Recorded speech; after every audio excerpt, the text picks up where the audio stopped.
Yeah, it's been about a year since I bought my PlayStation 4. The first games that I played on it was Fallout 4. And this is actually the first Fallout game I have ever played in my entire life, and I'm absolutely amazed by it. It's an absolutely great game. I loved the storyline. I really enjoyed it. What exactly is this video about? Well, you know about Fallout and, well, radiation and stuff going on. Well, there is something that Fallout inspired me to buy, finally, which is this. Now, some people will already recognize what that actually is, but for those who don't know what this is, well, it's a Geiger counter, a quite old one actually. And yeah, I'm gonna show you more about it. Alright, here we go. Let's just open this leather lid with the piece of glass in the front. And we have a look at a Geiger counter from 1973. Now, to be honest, this is actually the second time I bought this Geiger counter. I had to return the first unit that I bought because it had some insulating problems, and the high voltage line, the 400 volts, which are necessary for the Geiger Muller tubes that are in here. The voltage was pretty much on the outside of this case, and if you touched anything of the unit which was connected to ground, like the headphone port, the lid here, or pretty much the entire switch, you would get an electric shock, and it did actually hurt, because, well, 400 volts is quite a lot. But hey, let's just have a closer look at this, shall we? Now, already you'll be able to tell this is not a German or English unit. This is actually a Geiger counter from the Polish army, which they were, well, the seller said that these things were pretty much left in stock and never really used, or just to measure the radiation of people after they were inside of some hazardous environments like nuclear power plants or, well, Chernobyl, maybe even. But the device itself has never been in places like that, and that's why it's also not radioactive by itself. Now, it took me quite some time to figure this text actually out, and I still have quite some issues to figure it out, even by using the Google Translate camera.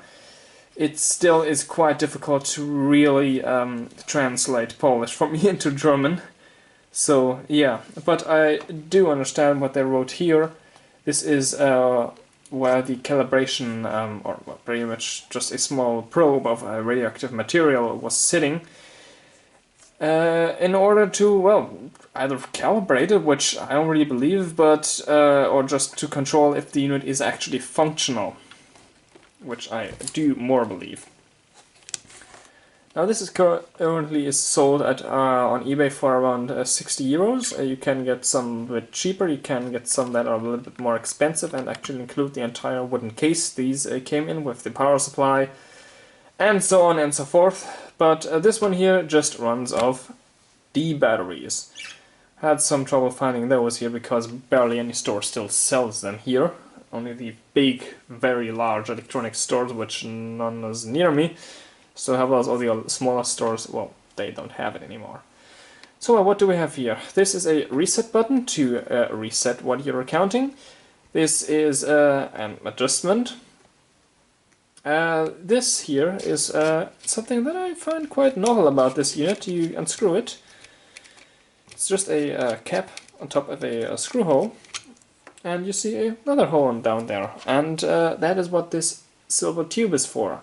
Now, this is also a Geiger counter, but it's not a really Geiger counter. It's forgotten the name. We'll put that here. This measures the radiation over time. So this has a very small hole in it, and there is light shining through this unit. Or if you just hold this into the light, you can see a very small scale in there, and that shows the radiation you have been exposed to since you have reset this thing. And that is also what this knob here is for. You reset the scale on this thing to 0, and depending on where you are or wherever you're running around, this thing will collect the radiation, well, count the radiation, and the scale will just move upwards. Whereas this well, Geiger counter just shows the current radiation and nothing else. This button, backlight.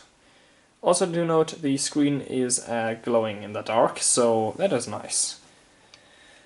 Now here are all the indicators, and something quite interesting, this unit uses a value of radiation which is called rem. It does it in rem per hour or millirem per hour.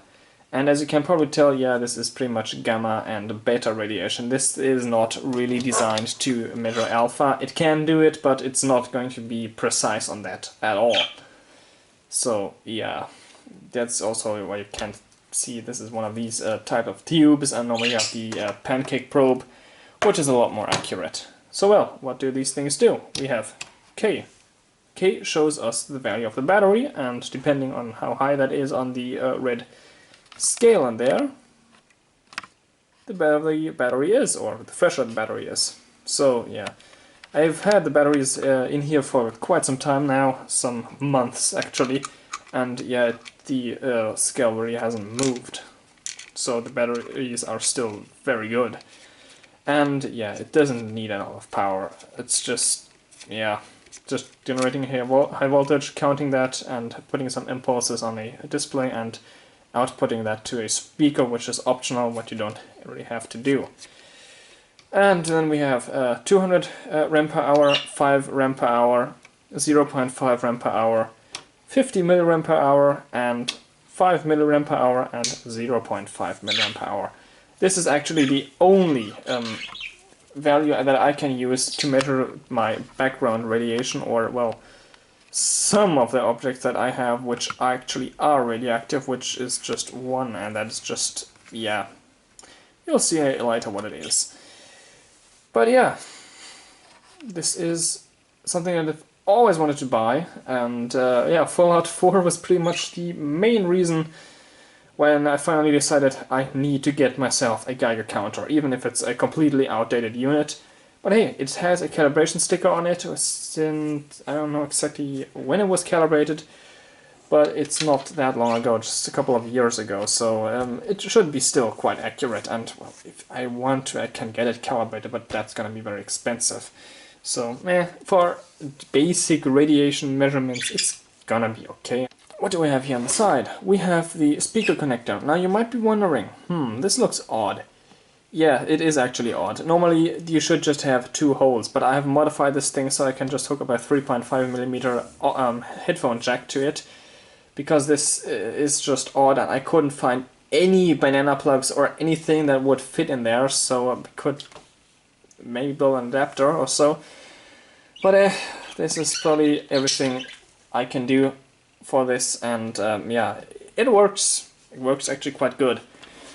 I should still have the original speaker that came with this unit. It's an absolute piece of crap, but hey, it did its job back then, which is just this. Well, I really am not a fan of this. It just feels cheap. The cable feels cheap. The speaker itself is decent, but yeah, it's very uncomfortable. It's quiet, and you have this weird plug that is a pain to put in there. And I had a lot of issues because you have to actually bend those pins out in order to this thing to make contact. And well, since this is, yeah, 4 years old, well over that. Yeah, that's pretty much the reason why I was pretty much hearing nothing when I plugged this thing in first. So yeah, you've really gotta bend those open if you have contact issues or don't hear anything. But hey, it works. Just gonna take the unit out of its bag, which is actually quite difficult to do because, well, it's mostly designed to have a neck strap or whatever, have a shoulder strap. I don't know, you can hang it pretty much around anywhere you want or anywhere you like. You have multiple options. It probably was designed that you have the neck straps would go here, and you have two straps here which would go around your back, so you always look down at the unit and carry the probe with one hand. The probe actually comes apart, but the mechanism got stuck and I can't separate it anymore. But yeah, quick overview. This is for measuring beta radiation, and you can close the probe to measure gamma, which only sometimes appears to work, but there we go. The previous one I had, it didn't want to close, so yeah. But hey, that issue with the insulation was really something that was not very nice. It's very difficult to get this thing out of here because the leather is really tight and it's a really tight fit in there. But let's just have a closer overview at the bag. We have the bag, there are straps, the headphone jacks, nothing on the back, just this another strap here to put something in. The bottom, there's a screw in here to actually tighten the thing to the bag. You've got a small pouch in here where you can put whatever in, I don't know.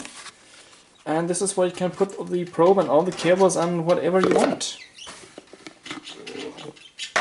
Although I would be concerned of losing this if I placed it in here. Yeah. Alright. And yeah, let's have a look. And yeah, it's currently measuring my background radiation, which is 0.05. And it's not even getting close to that, so yeah. This is the highest value I got was near a facility that is experimenting with nuclear materials. And the interesting thing is the reactor of those guys. It has cracks in it. So meaning that it means it leaks radiation, but it only got to 1, so 0.1 milligram per hour, which again, nothing critical. Just slightly higher value, nothing really to be worried about. Alright, let's just switch this off quickly. Here on the side we can unscrew the battery cover. This is also where you would screw the power supply in. The power supply is actually quite novelty as well, because it has a... you can either plug it into the wall outlet, or you can plug it onto a car battery for 12, 6 or 24 volts. Just have to select the correct voltage, otherwise you're gonna blow this thing up. And yeah, D-cell batteries. Yeah, you probably haven't seen those in a long time. Big and heavy. Probably used them the last time on your ghetto blaster in the 1980s or whenever, or 90s. But hey, let's just be lucky that those times are over and we have lithium-ion batteries, which have way more power than this. Alright, and as you can tell, the last time this unit has been calibrated, or well, something has happened with it, was on the 27th of April 2009. By this guy, woman, I don't know. And yeah, as you can see, there is a cut in the seal, and yeah, that's because of me, because I added that additional headphone jack, just so I can plug in an amplifier or just my headphones, because this is really annoying me. And I didn't want to destroy the original cable that came with it, so yeah, let's just keep this thing where it is, and the better it is. Birds, please be quiet. That would be... I would appreciate that a lot. Alright, let's put the batteries in, and I'm gonna show you something radioactive that I got. It's the only thing that I got that is radioactive. And it's quite difficult, actually, in Germany to obtain radioactive substances for testing or just messing around with. And yeah, the luckiest thing you can do is go to an old uranium mine, and maybe one of the rocks is slightly radioactive. But yeah, that's pretty much it. That's offered here. But I don't live anywhere near mines or so. I'm in a big city, and yeah, the only thing real radioactive is that facility to test with nuclear materials for medical or power or other research things. I don't know what exactly they're doing there, but it's possible to have tours there, and they do actually also show you radioactive substances. Well, I might take this thing with me and do an updated video of this thing showing a little bit of increased radiation. At least that. I can show that the screen is glowing in the dark. There we go. That is pretty. It's very faint, but it works. And this is the backlight. Yeah, light bulb. So a good way to drain the batteries as well. Put the lights back on. Alright, I'm going to show you something radioactive now. Well, at least the only radioactive thing that I've got. Alright, let's just switch this thing on. That initial bounce was just me moving it over the battery test. And as you can tell, my background radiation is quite low. Not even getting close to that 0.5 there. At 0.5 milliramp per hour. And yeah. What is this? This is a glass. Oh, it's got a nicely green color to it. I wonder what material they used to color it with. Seems to be quite an old glass. Probably made around the 60s or 50s. I'm not quite sure. Let's get it closer to the Geiger counter. Oh, what's happening there? Wow, we are actually able to read a lot more radiation than my background radiation. In fact, this is the highest value it's ever shown so far with this glass. We are at 0.15 milliramp per hour. Wow! Again, not something that is going to really harm you, and you're probably off okay to actually drink out of these glasses, although I would really not recommend it because, well, again, it's uranium that they use to color this whole thing, and if that uranium in there somehow gets out of there and gets into your body, that's not gonna be that good. Let's see.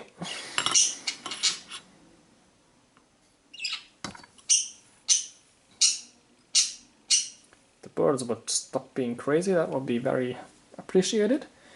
Yeah, so 0.125 to 0.15 milliramp per hour. It's getting closer to 2. Some places of the glass are a little bit more radioactive than the other ones, as you can see, and it's dropping now, and if I move it back it will increase a bit. But hey, this is pretty much the only thing radioactive I can get here in Germany. Everything else is pretty much nope. Although there's a website from United Nuclear in the United States where you can buy calibration probes, or just probes to mess around with, or you should be responsible for that, because again, this is radiation. This could be a little dangerous if the exposure is high. But something like this, nah, don't worry. This glass is just meh. It's lower than the radiation which you're probably gonna be exposed to into an airplane. But we can go and close this thing and see if we can measure some gamma radiation. If it wants to close, which most of the time it doesn't. Oh, come on. There we go.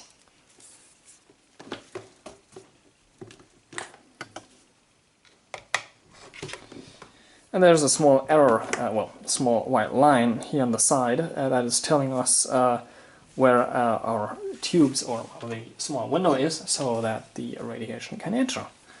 Let's get this closer to here, and as you can tell, meh. There's not a lot of gamma coming out of this thing. No, there's a spot where it's high. But that is 0.025 milliramp per hour of gamma radiation, so meh, not a lot. But hey, definitely a small fun piece, and hey, this is army quality. So yeah, when I've actually opened it, I really needed to work hard on putting that audio jack in here, because, well, this case is really thick and rigid. They are redesigned to fall down, and it should not harm the unit.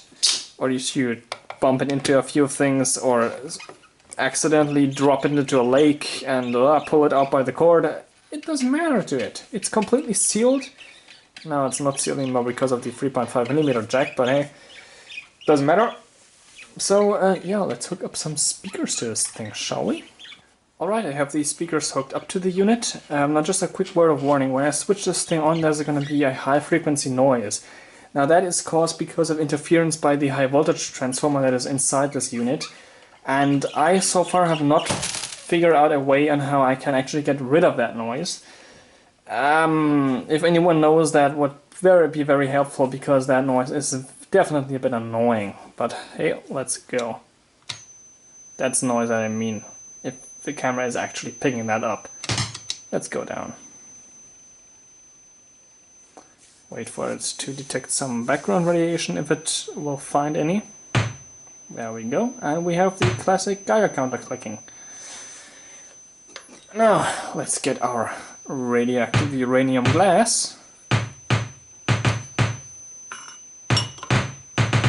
And there we go.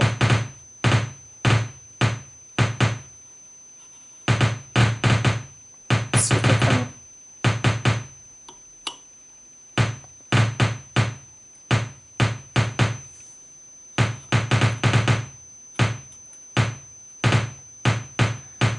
Yeah, that seems to be the sweet spot where the most radioactive uranium is inside this thing.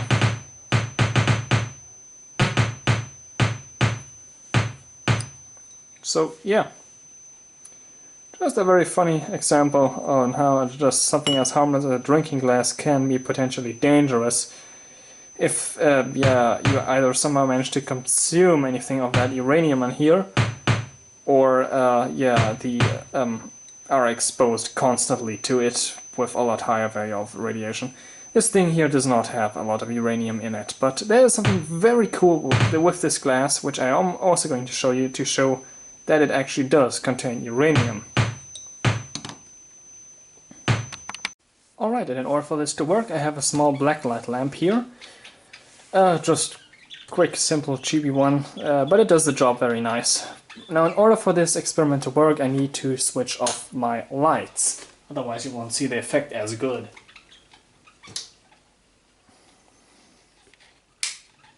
Let's switch our black light on. Wait for it to actually switch on. There we go. And let's get the glass. Now, would you look at that? It glows! Wow! Isn't that fancy? And again, if I get it close to the Geiger counter,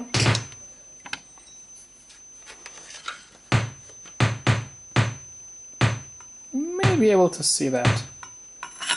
So yeah, this is also a very cool feature of uranium glass, that it glows under UV light, which is absolutely awesome. So yeah, that's a bit of fun with these things. Okay, I hope you liked that and found this video somewhat interesting, me messing around with a Geiger counter.